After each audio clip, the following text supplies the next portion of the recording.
This is Media Watch once again. It is today. It is my burden on Media Watch to carry on without the fantastic assistance of Bob Lofgren. I'm Rob Raffelli, and I will try to do him justice. Happily, as I majored in mathematics and had a career in software engineering, I am used to talking to myself, and actually, it helps me think. So who knows? You may get something out of this. At any rate, here I am in an undisclosed location, and I'd like to talk about what's going on, and especially what's going on as it's covered in the media. Let's see. Bob gave me some of the. What about introducing your voice? What on the can other I? Side? You know, I had a producer one day, and he was speaking to me. Anyway, Yes, I'd like to talk about a few things that I grabbed pictures of. Oh my God, exactly what I thought I might do. The spaceship was struck and we skewed for a moment. Anyway, I'd like to do a little bit of discussion of some pictures about the current events, and then we'll hit a few topics that I think are interesting in the news, whether I have pictures of them or not. And then we'll also get to a few videos. In the bad old days, when I was a boy, we had a live call-in. We had a phone sitting right there on the desk, and people would call us, and we actually wound up taking calls. And it's a little better than sitting there in front of a camera with nothing. I once actually went for 45 minutes taking over a friend's show. He always got calls. He got loads of calls, and I got nothing. Nobody was calling at all. And I looked at him right in the eye and I said, you know, I'm dying out here. I'm sitting in front of a camera. You could at least call. Today, that's not an option. Anyway, what I would like to talk about a few things from a European theater. A picture of some announcements about the war in Ukraine. And I think this is a State Department official. There's our guy. And this is at a White House press conference. And what did he tell us? But Americans must prepare to support Ukraine for quite some time. Now, I know that war is not always exactly as you schedule it, and I would not have scheduled this war. But maybe you're aware that we've already dumped $100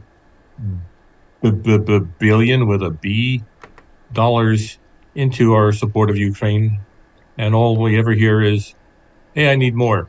I need more tanks. I need more everything. I need some F-16s." And I'm not unsympathetic. I don't want my country overrun by invaders. Oh, but it is. And let me share a perspective with you that I got from somebody who, frankly, was probably a lot smarter than I am. Anyway, he's a big student of the way that politics and warfare are conducted generally and specifically in Asia. And he was talking about what he called the Russian defensive space.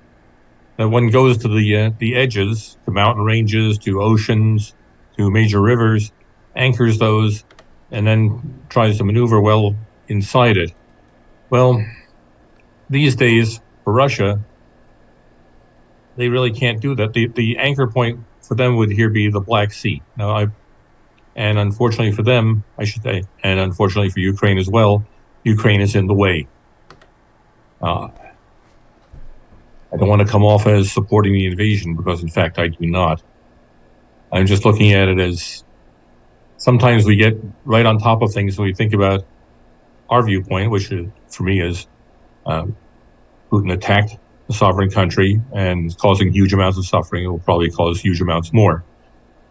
And sometimes when you see it in the personal, which is excellent because we are personal, we also miss the schematic. We miss the bigger picture of what might be happening if these were two completely different leaders and two completely different ethnicities.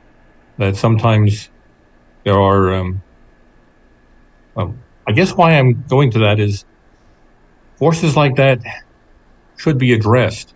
Like, let's say, as if I were the president of Ukraine, I would say, yeah, I don't want you conquering Ukraine. I really don't. But we would like to look at it in terms of how can we get along for a while, maybe a long while, because Ukraine and Russia have a border, a big one, and they have resources that they kind of need to share, and probably has to be some kind of accommodation. And it probably sounds terrible. It sounds like I want Vladimir Putin to get something that he doesn't deserve, and I do not. But I know that sometimes people are in a situation where they feel like they have to dominate each other, and I love the idea of getting together, talking about, so what do you really need? Like, Russia probably doesn't really need to have sovereignty over the Ukrainian space. What they probably need is to know that it won't be used against them, which is probably why all this talk about Ukraine and NATO was not a good idea. It was, in Russian eyes, provoking. Now, yes, Ukraine should be able to join any alliance it wishes, just as like Sweden and Norway would like to join NATO after seeing what happened to Ukraine, because they're thinking, gosh, we have a big border, and maybe Russia would like to be on the Atlantic instead of on the Baltic. I get it. They're scared now for a good reason, because of what they've seen. I just thought that since NATO was essentially founded and operated as a counterweight to the Soviet Union, and now its successor, or which has come back, Russia, probably doesn't like that right up against their borders. So those are considerations that I think are certainly worth chewing on. But I can't beat that to death, especially without Bob to talk to me about it. But I would like to switch out to something that's sort of related. It's the picture I have labeled 20, and it's about a high politician in Germany and her Greens. In fact, you probably know that in Europe, Green Party is far more ascendant than it is in the U.S. And of course, it's allied with all the parties of the left, just like the Greens are here in the States. And there we have her. This is I can't remember how to say her name now. It's Sarah. I think that would be Wagenknecht.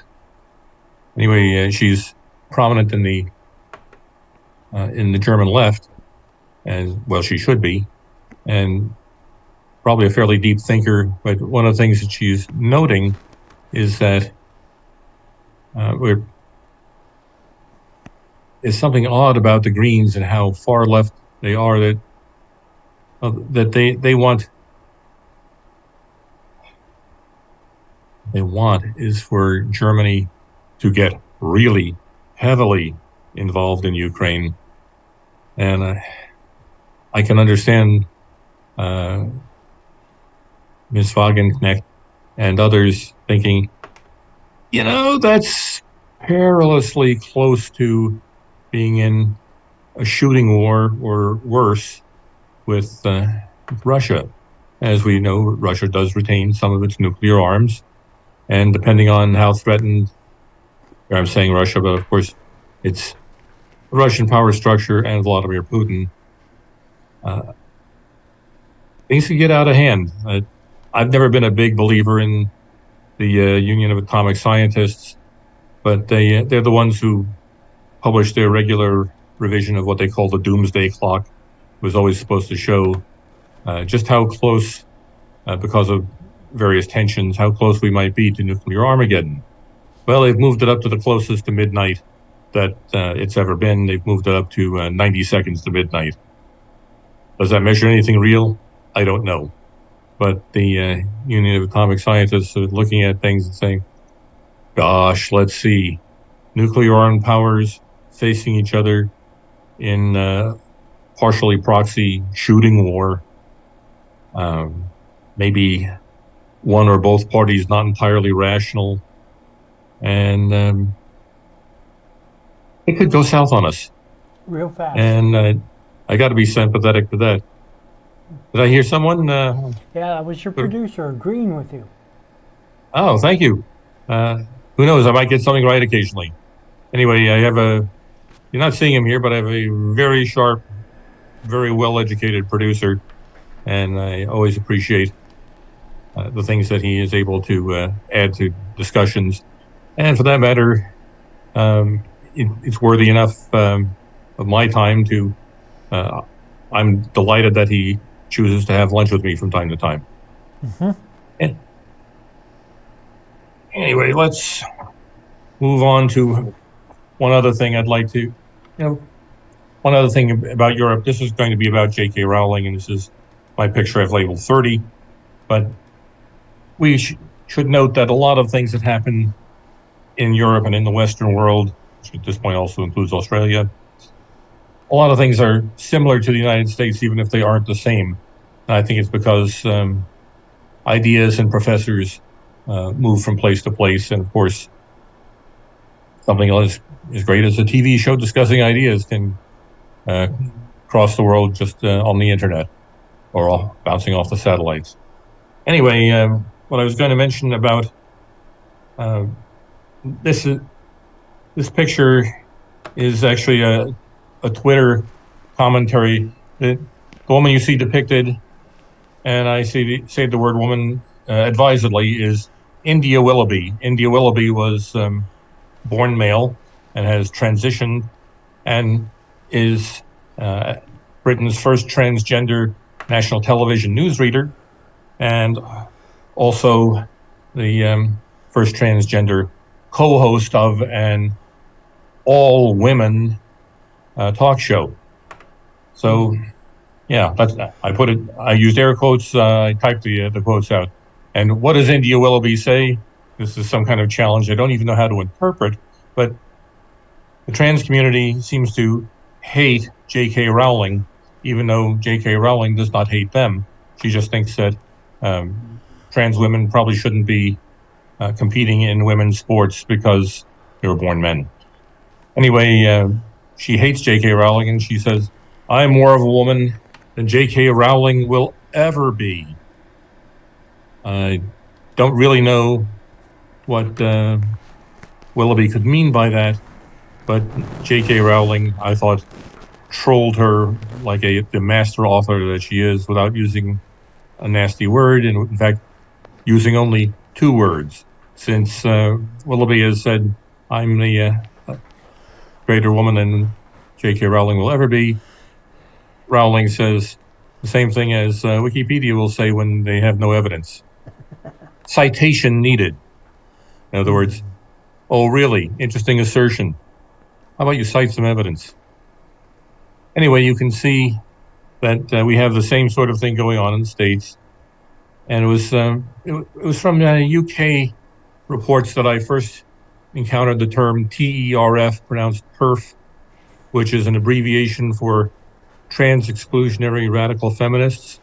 I don't think you need to be a radical feminist to do this, but basically this was a bunch of radical lesbians who were very much supportive of women's sports, and they were saying, "No, I don't want you to bring a bunch of former men into here to knock all of the champion women athletes off their perches. So what, this is yet another thing that the men are going to take away from us?"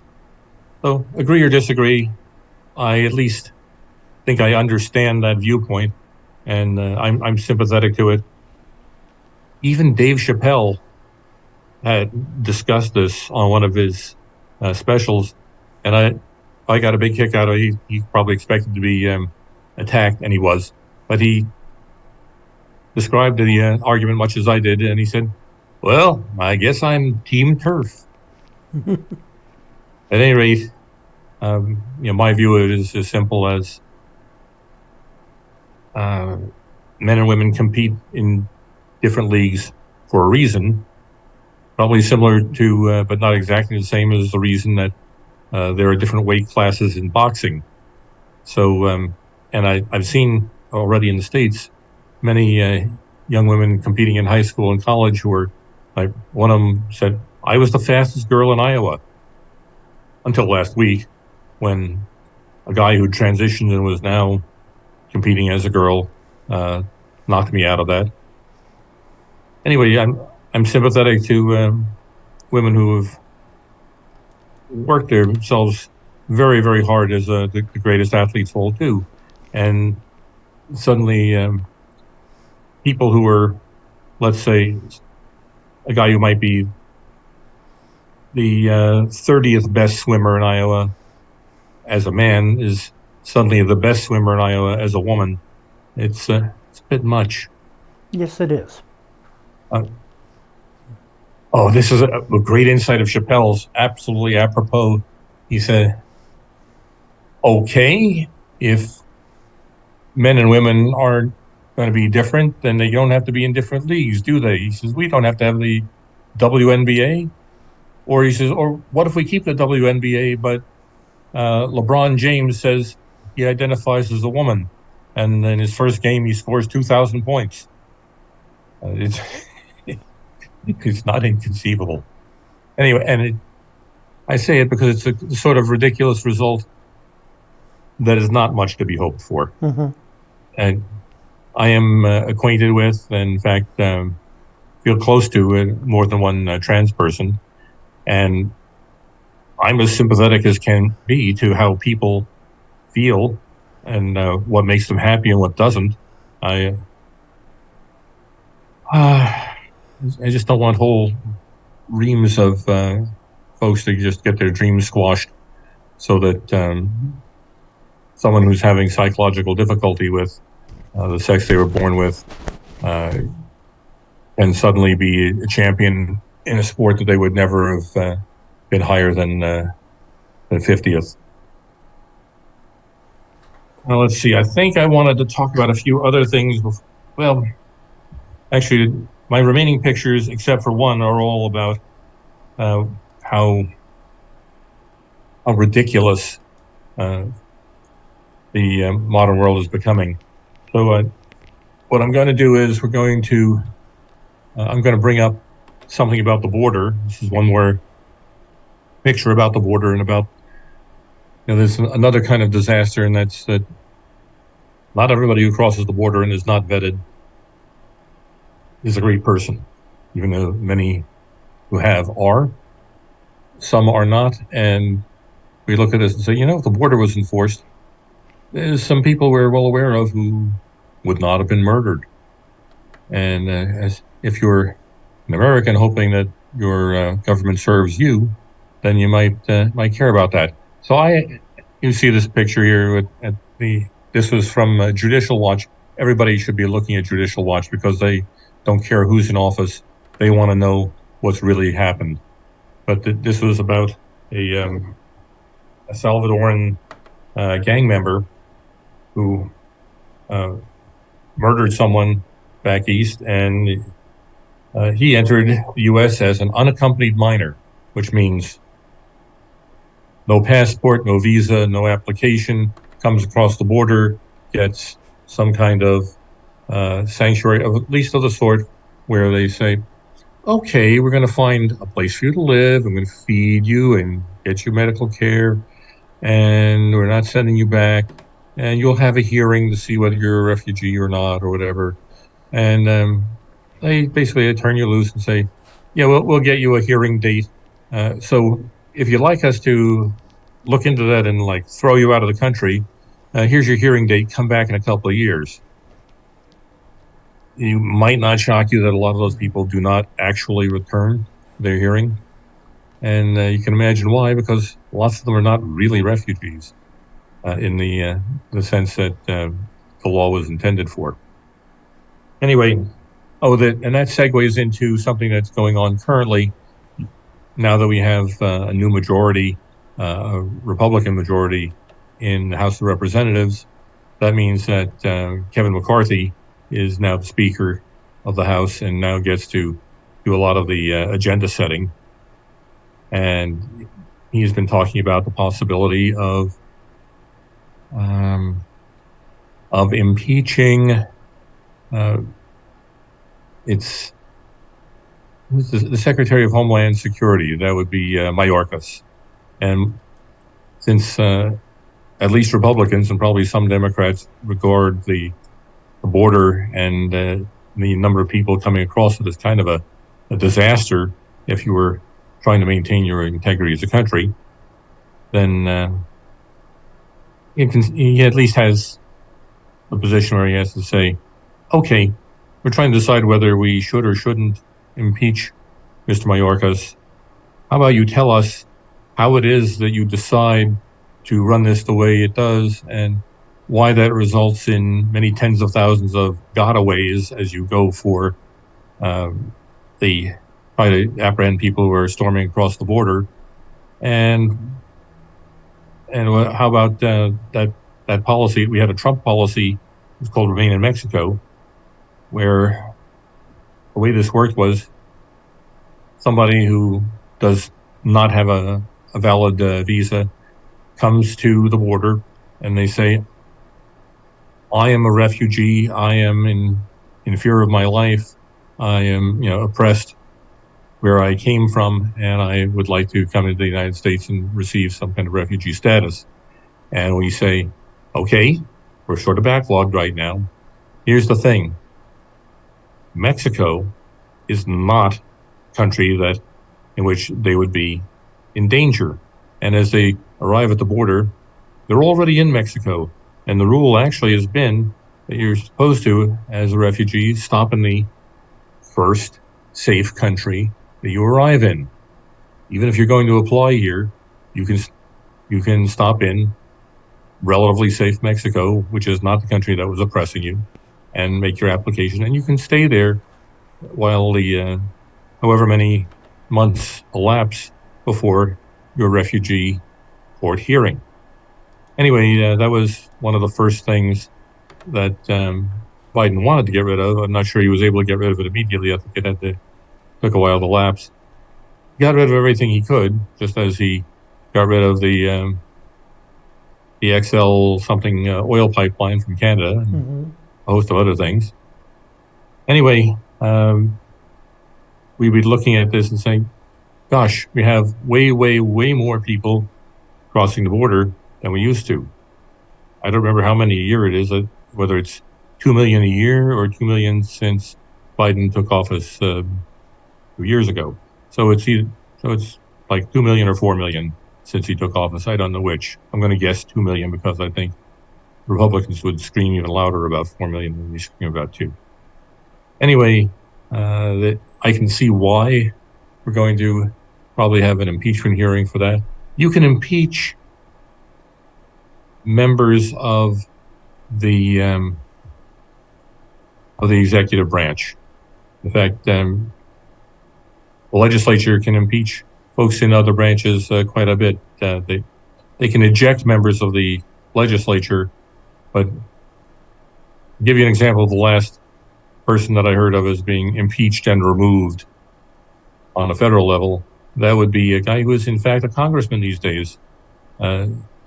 Last name is Hastings. First name is Alcee. At first I thought it was Al C. Hastings, but it's Alcee Hastings, and he was a federal judge with enough of a horrible record that he was impeached. He was from Florida. And in fact, I guess he was popular enough in his district that ran for the House of Representatives. He's been there ever since.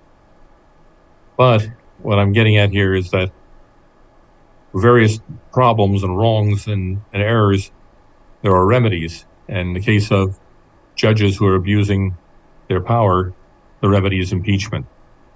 Likewise, if a secretary and a cabinet secretary in the executive branch is pulling things that are hugely unpopular in Congress, Congress has a remedy of being able to impeach and remove. Anyway, that was one of the as long as we're talking about things that happen with the new majority in Congress. Something important to know is there was, what is it, maybe 16, 17 votes for Speaker before Kevin McCarthy was confirmed and selected as Speaker. And I thought I should tell you a little something about that. And it is that there was no doubt in anyone's mind that Kevin McCarthy was going to be confirmed as Speaker. There were no Republican alternatives of any significance, so we're getting more than a few votes. The alternative, if the minority leader the Democrat minority leader in Congress, in the House, is, God, his name was on the tip of my tongue a moment ago, and it'll come back. But anyway, Hakeem Jeffries. And Hakeem also, of course, ran for Speaker, but since the Republicans currently have the same slim majority in the House of Representatives that the Democrats had until this last election. So it would have taken probably 10 or 15 Republicans crossing the aisle and voting for a Democrat to make Hakeem Jeffries Speaker. So we were pretty sure that wasn't going to happen. But what was going on? What was going on was that there were people, there was, I think it's called the Freedom Caucus. I don't remember how many members it has, something like 40 perhaps, who wanted to make sure that some of the things that Kevin McCarthy had in fact promised them, they wanted to make sure that they got them. As you know, people can get your vote and then say, who are you? You're some kind of whack job. Anyway, they wanted to nail down the promises that they'd received. By the way, this is how I feel from who was the last Republican Speaker? I'm not sure. What I tend to remember is Paul Ryan, the guy who, he was Speaker through, he was Minority Leader through much of Obama's presidency, and then I think he was Speaker when Trump was president, and then he resigned after 2 years. Besides, he wasn't going to be Speaker anymore. They lost their majority. But Republican leadership kept doing something where I'm coming at this from a Republican point of view, and many Republicans in the grassroots would say, there's some things we wish you were doing, and Ryan and others, they'd say, well, we can't do that. We don't have a majority in. We don't have a majority in the House. So in 2010, they got their majority in the House, and then they say, well, we don't have a majority in the Senate, and then they got their majority in the Senate. And they say, well, we don't have the presidency. All right, and they got Trump. So now we had Republican House, Republican Senate, Republican president who would almost surely sign anything that they passed that was reasonable. And then they still didn't do a lot of the stuff that they promised. They kept looking to people who'd ask them to fulfill their promises, like, who are you? How uncouth. And we don't appreciate it. I've seen the same thing on the Democrat side, specifically with the Democrats who refer to themselves as the Squad and the Democrats of the Black Caucus, who amusingly enough don't accept Black Republicans in the Black Caucus. So they're really a black wing of the Democrat Party. Anyway, they thought, hey, Nancy Pelosi, there's some stuff we want. And now you've got a Democrat president now. And how about you giving us what we want? Now, of course, what they want is pretty extreme, and I don't think that they would last very long if they did. But nonetheless, those people are saying, hey, we got you what you wanted. What are you going to do for us? So anyway, it's one of those things that happens all the time. People build a coalition, promising things that they have no intention of delivering. Oh yeah, I think they're called politicians.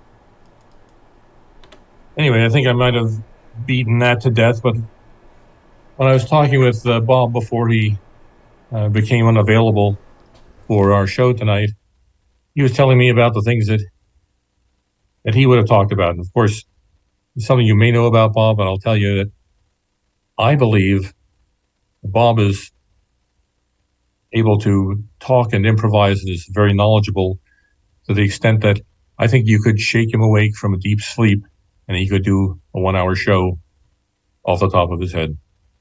I hope we don't have to put that to the test, as he probably doesn't like being awakened, but even groggy, I swear he could do that. Anyway, I'm going to take a look at, let's see, one of the things he wanted to talk about. Oh, of course, what's in the news? What's in the news? You know what's in the news. It's the discovery of classified documents at more than one Biden location, including one of his Delaware homes.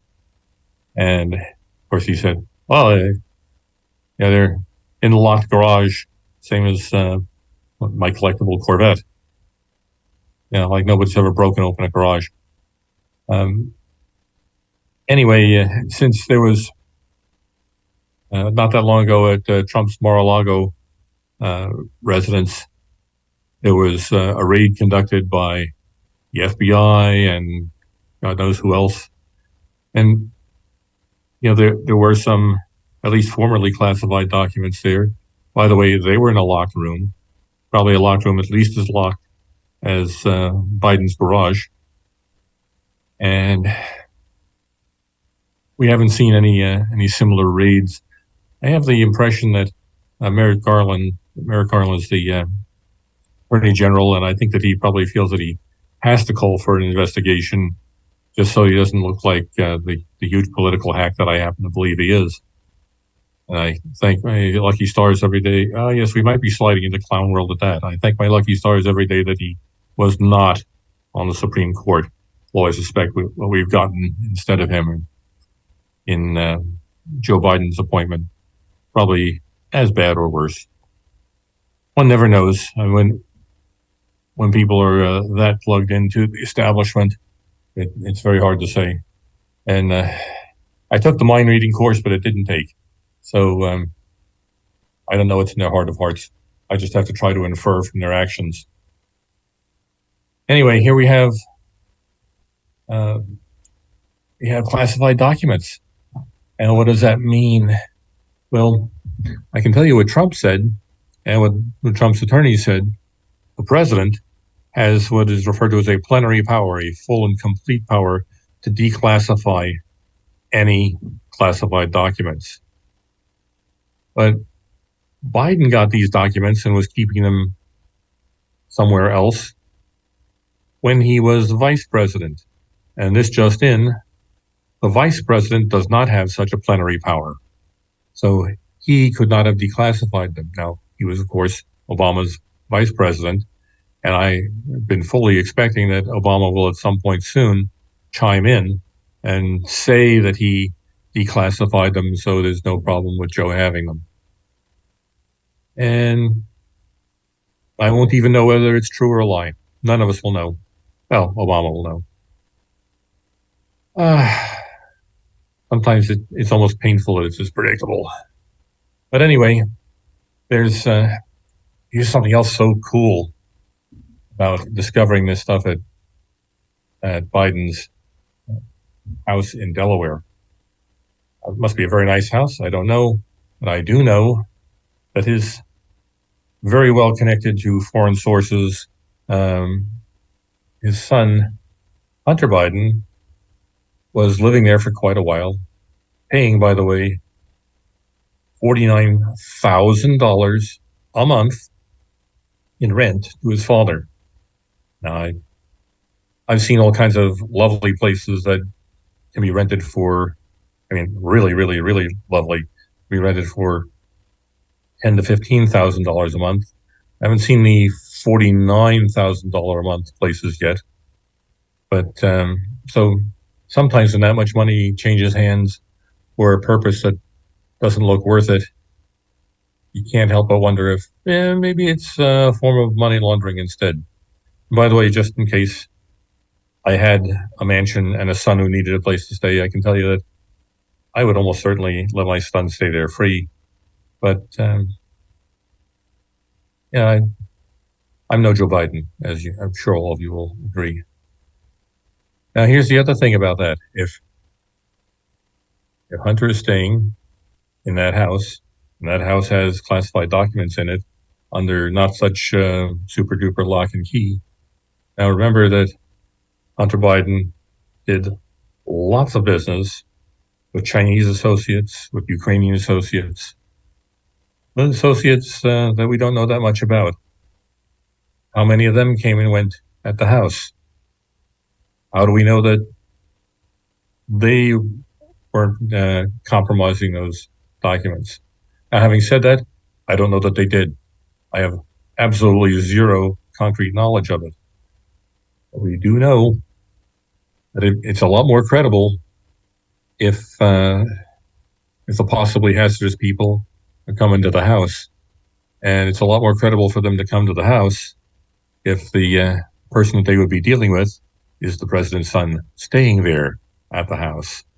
So just I don't bother being wildly frightened by any of this stuff because I would be frightened all the time.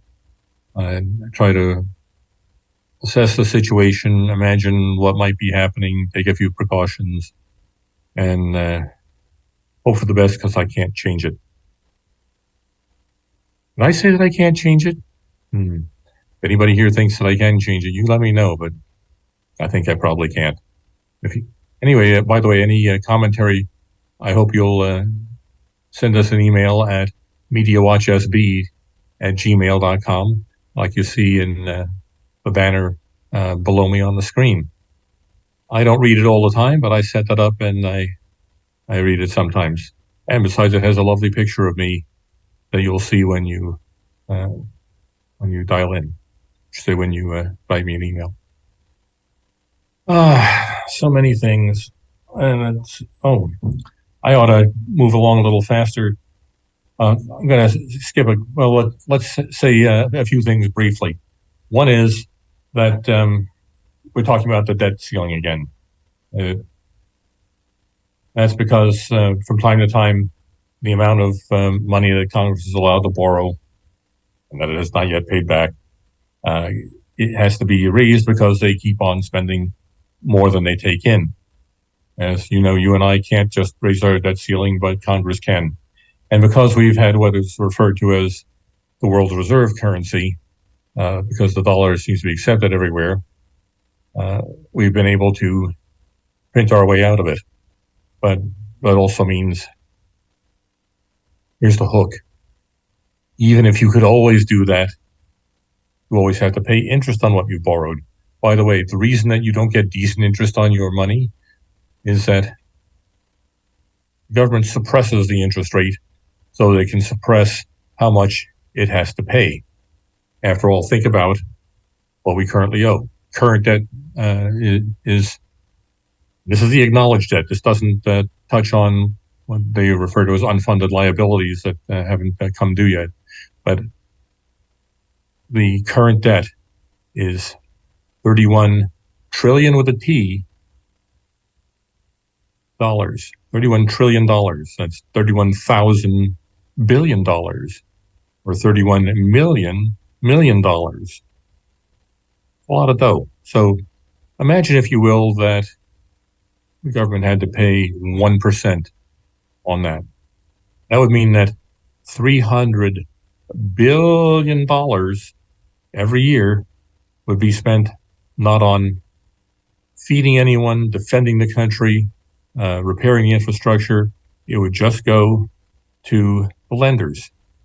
Having borrowed it, that might be worthy. You should pay your lenders. But I hope you get the picture. It starts to crowd out other spending. It starts to crowd out other borrowing. And besides, what's to say that it would stay at 1%? I don't know why anybody lent the government money at 0.25%, which they were, unless it was just a way of saying, this is someplace I can park large amounts of money where at least it's pretty safe. I mean, it's going to erode, but it won't erode that rapidly, and we think the United States will get it back. Okay, but saying that, now we have an official, an acknowledged inflation rate of over 6%.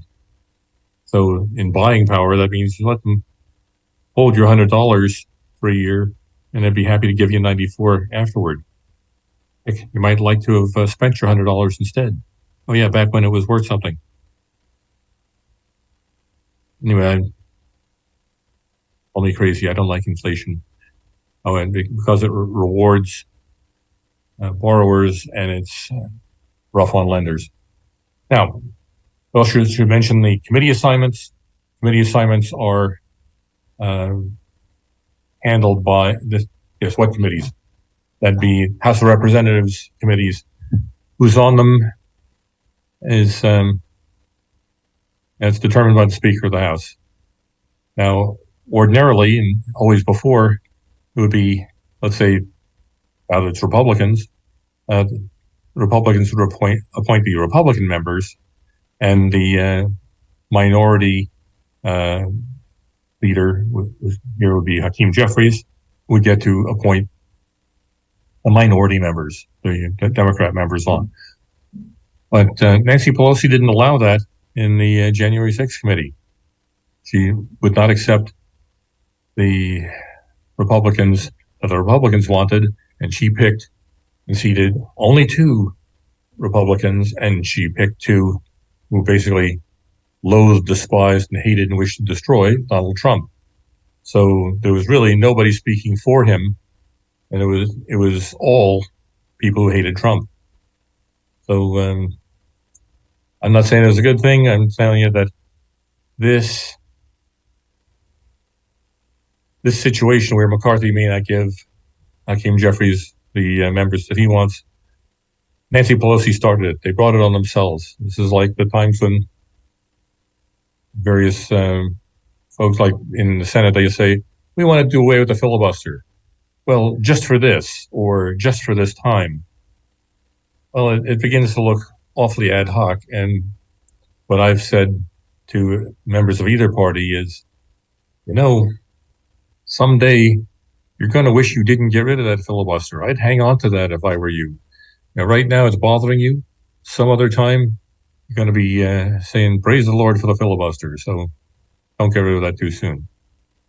All right, before we go on to the video portion, I do want to hit on one last thing that we all know about, the coverage of a couple of mass shootings, 2 of them in 3 days, one in Monterey Park, one in Half Moon Bay. And what I find truly intriguing, I have absolutely no point to make here. I just want to make sure that I cover an interesting fact, is that in both cases, the person doing the shooting was elderly. In both cases, the person doing the shooting was, I would say, ethnically Asian. I don't know too much about their family backgrounds, but one of them was Hu Can Tran, and Tran is usually a Vietnamese name, but I don't really know what his actual background was. And he's 72, and he's dead because he got stopped by the police when he was pursued, and as they decided how to approach his vehicle, they heard one gunshot from inside it, and it turned out that he had killed himself. The other shooter in Half Moon Bay, his name is Chun-Li Zhao, and I don't know everything, but sounds remarkably like an ethnically Chinese name. Chun-Li is in his 60s, and he did his shootings in 2 places, both of them mushroom farms. One, the mushroom farm he was working at, and the other, a mushroom farm that he used to work at that was nearby. And apparently he's killed at least 7 people and is in custody, and I'm not sure what's going to happen there. Now, Democrats and thus the media like to make all of this about guns, and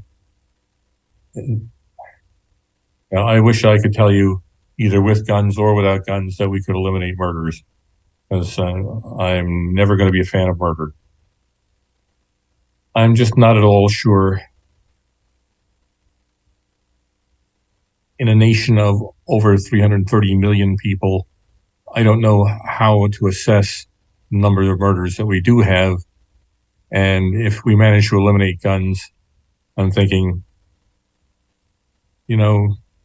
really strong people kill other people with their hands, feet, baseball bats, knives, or whatever comes to mind, pitch them out a window. People are still going to get murdered. So, and then you also have the risk once the populace is disarmed. Look around the world and just cover the last century or so. A disarmed populace is at a distinct disadvantage. So call it paranoid if you want, or I call it having a historical perspective. But enough of all this lighthearted stuff. I want to get into Clown World. Clown World is, unfortunately, it's where we live. It's some of these people are probably as serious as a heart attack, but they strike me as gigantically unserious. We will begin with the governor of Illinois. Now, I think his name is Pritzker. They have a nasty play on his name if they don't like him, and apparently lots of people don't like him. There's this guy. What he's doing here is he's decided that here's Mr. Pritzker. The university needs to offer Black queer history in African American studies. Well, presumably that's what all the rest of African Americans and other people who are interested in African American studies want. Anyway, it looks like a surprise to me. And I'd also like to throw up a cute picture we have of someone who just might be regretting having voted for Biden finally. Sometimes these things have unintended consequences. Sometimes you may find somebody in a stall near you who you weren't really hoping for. And let's see. I'm gonna.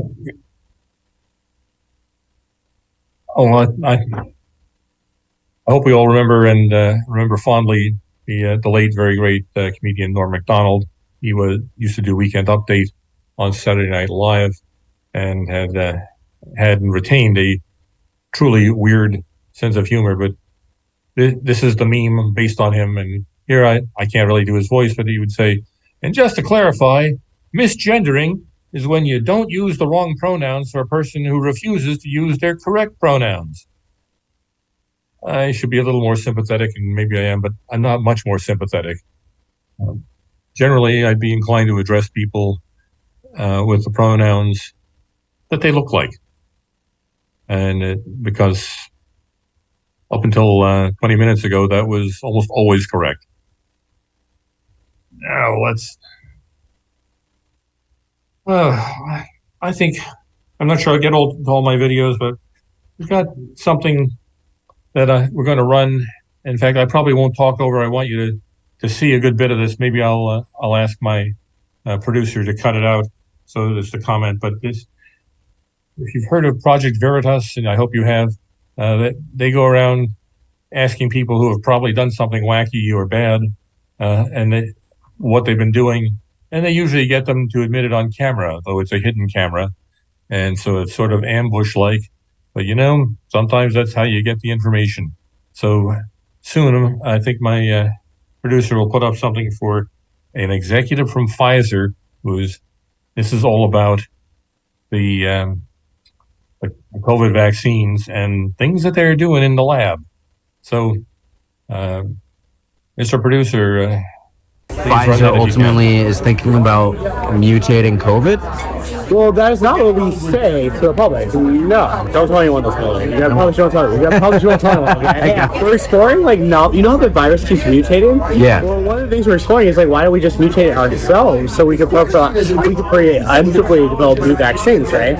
So we have to do that. If we're gonna do that, though, there's a risk of, like, as you could imagine, no one wants to be having a pharma company mutating viruses. To be, like, very controlled to make sure that this virus that you mutate doesn't create something that, like, you know, goes everywhere. Something crazy.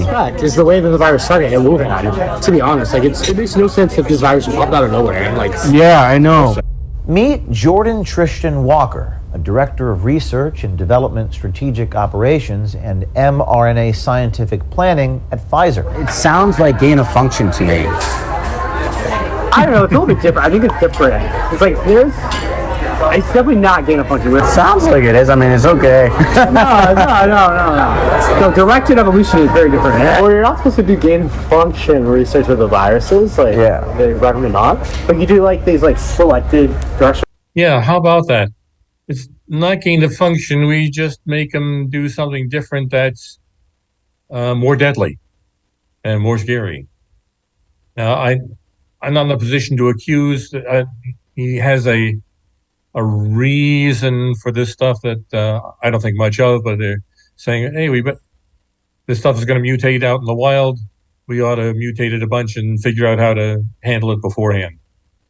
Of course, further in this video, he also admits that the idea that was kind of what was being done in the Chinese lab in Wuhan, and that it probably, let's say that they were sort of innocent and maybe it got out without that being intended. Nonetheless, that's what almost certainly happened, because they were working with it in animal hosts and getting, mutating the crap out of it. There's actually a simple way that they do that, where they keep looking at mutations that happen naturally, and if they seem to hurt the animal more, that's the one that they inject into the next animal. And after a while, even if you haven't directly altered it, you wind up with more deadly stuff. Anyway, Michael, is there anything else that we'd like to show from there, or should I go on to a couple of our remaining video clips, since I think we're only at about 5 minutes left or so? I'd like to show the quick fight of the aftermath that I showed you earlier. Oh yeah, that's absolutely incisive. Please do show that. That'd be great. You're in for a treat, folks. Hey there, is this seat taken? You work for Pfizer. My question for you is, why does Pfizer want to hide from the public the fact that they're mutating the COVID viruses? Is this real life? I'm literally a liar. I was trying to impress a person on a date by lying. And This is please absurd. don't touch me. Well, this is not, by the way, Why are you doing don't this? tell anybody. Oh, that's great. Just working at a company to literally help the public. You f***ed up. You really did. Please bring the cops as soon as possible. I'm feeling very unsafe. Can you please unlock your door? No, don't let them leave. Please unlock the door. What is going give on us our here? stuff. How's Please unlock the door. Please unlock the door. Unlock the door. The door. We're trying to unlock the door. Unlock the door. Oh wow. Yeah, you can see what was going on there was this guy from Pfizer thought that he was on a date from this guy who was from Project Veritas, and he wanted to impress his date. So he was telling him about a lot of stuff that, you wouldn't want on television. Why not? Because it indicates that Pfizer's doing some stuff that they ought not to do. And it could be as innocent as he wants to say, which is not very innocent, and it could be way, way, way worse. So you can see him losing it, and he's probably also losing his career. And who knows, there may be a jail cell in his future. I can't tell. But it wouldn't bother me if there was, considering the stuff that he and his cohort are doing. Anyway, everybody should see a wrongdoer tearing into the folks who are exposing them. It kind of, it gives you a warm feeling. Let's see, I think I'm down to 3 minutes, and I better show something that's nice and short. How short? Let's do the governor of New York, because this was great. She essentially wants to exile Republicans. Where is that lady? And we're here to say that the era of Trump and Zeldin and Molinaro, just jump on a bus and head down to Florida where you belong, okay? Get out of town. Get out of town. Because you don't represent our values. You are not New Yorkers. Wow, who knew? There's only one kind of values in New York. Considering how multicultural it is, I would have thought that there'd be lots of different values, possibly even Republicans, and that might not disqualify you from being a New Yorker.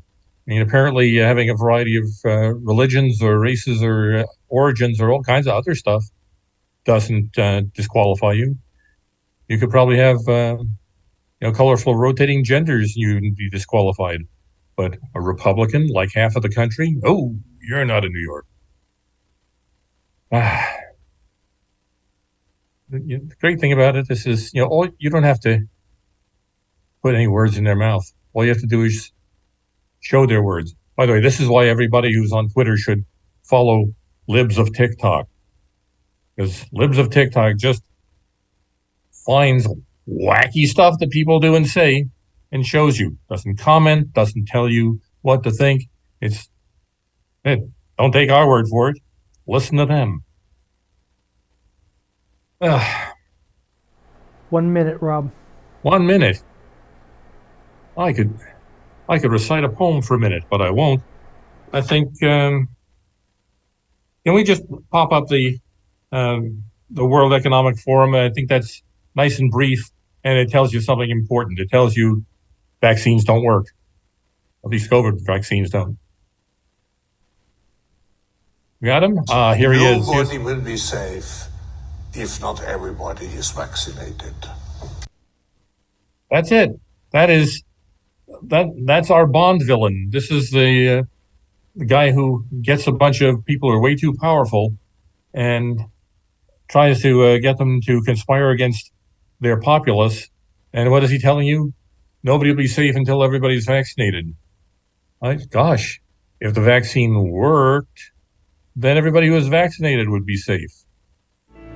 Wouldn't you think? And of course, all the people that they encounter are encountering somebody who's safe, so they should be fine. Anyway, that's most of the time we have. This didn't hurt as much as I thought it would.